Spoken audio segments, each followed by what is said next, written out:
Les avions peuvent être alimentés en stockant de l'énergie sous de nombreuses formes différentes, que ce soit du carburant liquide pour un moteur à réaction ou à piston, ou dans une batterie pour alimenter un moteur électrique. Mais qu'en est-il du stockage d'énergie par volant d'inertie? Les volants d'inertie peuvent être utilisés pour stocker d'énormes quantités d'énergie en faisant tourner une masse à des régimes très élevés. Mais est-ce suffisant pour faire voler un avion? Fabriquons un volant d'inertie et voyons le résultat. Je découpe de la fibre de carbone à la CNC sous l'eau. Mais les volants d'inertie ne doivent-ils pas être lourds? Oui et non. Vous voyez, l'énergie stockée dans un volant d'inertie est essentiellement de l'énergie cinétique, c'est-à-dire l'énergie d'une masse en mouvement à une certaine vitesse. L'équation de l'énergie d'un volant d'inertie est la moitié du produit de l'inertie de rotation et du carré de la vitesse angulaire. L'inertie de rotation dépend de la masse du volant d'inertie et de sa distance à l'axe de rotation. La vitesse angulaire indique la rapidité de rotation de la roue. On peut accroître l'énergie stockée en augmentant ces deux valeurs. Mais comme la vitesse est au carré, il vaut mieux accélérer le volant d'inertie. En doublant l'inertie, nous allons doubler l'énergie, mais en doublant la vitesse, nous allons quadrupler l'énergie. Comme il faut limiter le poids tout en gardant beaucoup d'énergie, il nous faut un volant d'inertie léger tournant à très haute vitesse. Nous souhaitons que la majorité de la masse du volant d'inertie soit éloignée de l'axe, d'où le moyeu léger en fibre de carbone et l'anneau extérieur en aluminium. Je l'ai ensuite équilibré au mieux et assemblé avec un système courroie-poulie, obtenant un rapport hélice-volant d'inertie de 16 pour 1. Ainsi, le volant d'inertie peut tourner très rapidement tout en maintenant le régime de l'hélice relativement bas. La rotation des poulies est ensuite transmise à travers ces engrenages coniques pour faire tourner l'hélice à l'avant. Je peux faire tourner l'hélice avec mon doigt à 2 tours par seconde, soit environ 2000 tours par minute au volant d'inertie. J'ai ajouté une poutre de queue avec gouvernail et profondeur pour le contrôle, puis construit une rampe de lancement motorisée pour le volant d'inertie. Le bruit est correct à bas régime, mais plus ça va vite, plus il devient vraiment irrégulier. C'était alors déroutant car j'avais mieux équilibré le volant d'inertie et les poulies que les hélices de mes drones qui tournent pourtant bien plus vite. J'ai remarqué que ce joint torique s'élargit et tremble, ce qui cause la plupart du bruit. Je pense aussi que cela fait vibrer les courroies à haut régime.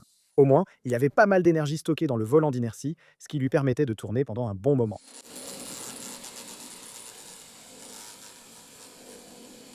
J'avais encore l'aile en mousse de mon ancien avion à air comprimé et en retirant tout le ruban adhésif, j'ai économisé environ 40 grammes. Elle avait aussi la taille idéale pour cet avion. Inquiet des vibrations de la courroie à haut régime, j'ai imprimé cette hélice tripale de 40 cm, un peu ridicule, pour profiter de la faible vitesse de rotation. Je suis sorti par un matin calme, sans vent, le soleil va percer les nuages et on va tester ça. C'est parti, je dois d'abord le faire tourner lentement. Faisons démarrer le moteur. Pas tout à fait assez rapide. Je pense qu'il suffit juste de mettre un peu de poids sur l'avion lui-même pour qu'il reste attaché à le joint torique en caoutchouc. 3, 2, 1.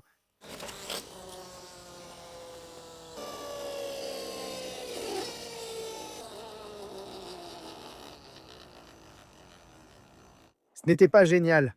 Il a touché le sol et je dois réimprimer des engrenages. Toutes les dents de ce pignon conique sont arrachées. Les courroies semblent en bon état. Seul cet engrenage doit être réimprimé. La réimpression des pignons coniques a pris environ 1h30. J'en ai profité pour tester plusieurs fois la rampe de lancement, obtenant des résultats variés. Je suis revenu 2 heures plus tard. J'ai réparé tous les engrenages imprimés en 3D et je ne veux pas risquer de les casser à nouveau à cause du temps nécessaire pour les réimprimer et les remonter. Donc au lieu de risquer les engrenages cette fois, je vais me mettre moi-même en danger. Je vais lancer ce truc à la main.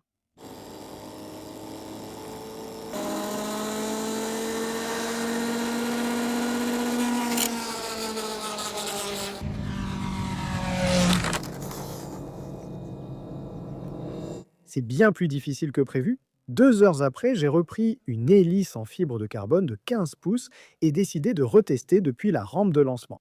Mais on était encore loin de réussir un vol. J'ai fait d'autres essais depuis une position de lancement plus haute et retiré un des étages de poulie pour augmenter le régime de l'hélice par rapport au volant d'inertie. Et même après avoir retiré toute l'électronique pour réduire encore le poids, ça ne volait toujours pas. J'ai donc décidé de limiter les dégâts. Je voulais voir un avion voler grâce à l'énergie d'un volant d'inertie. Souvent, les idées simples sont les meilleures. Je crois avoir trouvé une solution à ma folie du volant d'inertie. Ce jouet utilise l'énergie de rotation de l'hélice et de son anneau extérieur pour continuer à tourner après que j'ai tiré sur la ficelle, générant une poussée qu'il soulève. Ce que je préfère avec ces jouets, c'est leur mécanisme de libération simple et efficace. Voici une version imprimée en 3D que j'ai faite pour un moteur de drone sans balai. Voici comment cela fonctionne. Les parties inclinées s'emboîtent maintenant l'hélice en place lors de l'accélération du moteur. Quand le moteur ralentit, le mécanisme se déverrouille et l'hélice s'envole. Mais cela suffit-il à faire décoller un avion? Avec la solution la plus simple, il me fallait aussi un avion simple. J'ai construit ce planeur simple avec du balsa et du carton mousse, puis ajouté un palier à l'avant pour que l'hélice tourne librement.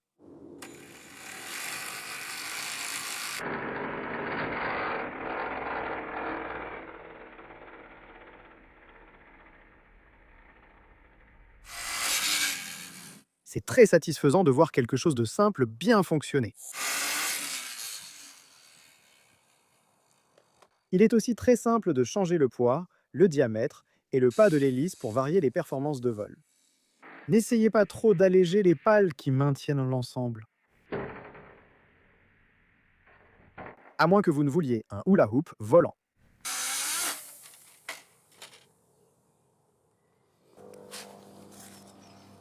Ce mécanisme de largage simple mais efficace permet à l'avion de décoller dès que le moteur ralentit. Je publierai les fichiers de cet avion à volant d'inertie sur Thingiverse pour que vous puissiez le construire. Utilisez une radiocommande pour démarrer le moteur et restez à distance de sécurité. Et faites attention à tout éclat volant. Je tiens à vous remercier beaucoup d'avoir regardé. Si vous avez apprécié cette vidéo, ce serait super si vous pouviez mettre un pouce bleu ci-dessous. Si vous êtes nouveau sur ma chaîne et que vous voulez voir d'autres projets fous comme celui-ci, cliquez sur le bouton s'abonner juste en dessous. Merci infiniment à tous mes soutiens sur patreon.com. Grâce à vous, ces vidéos existent et je ne pourrais pas les faire sans votre aide. Merci encore. Merci encore une fois d'avoir regardé et on se retrouve dans la prochaine vidéo. Au revoir.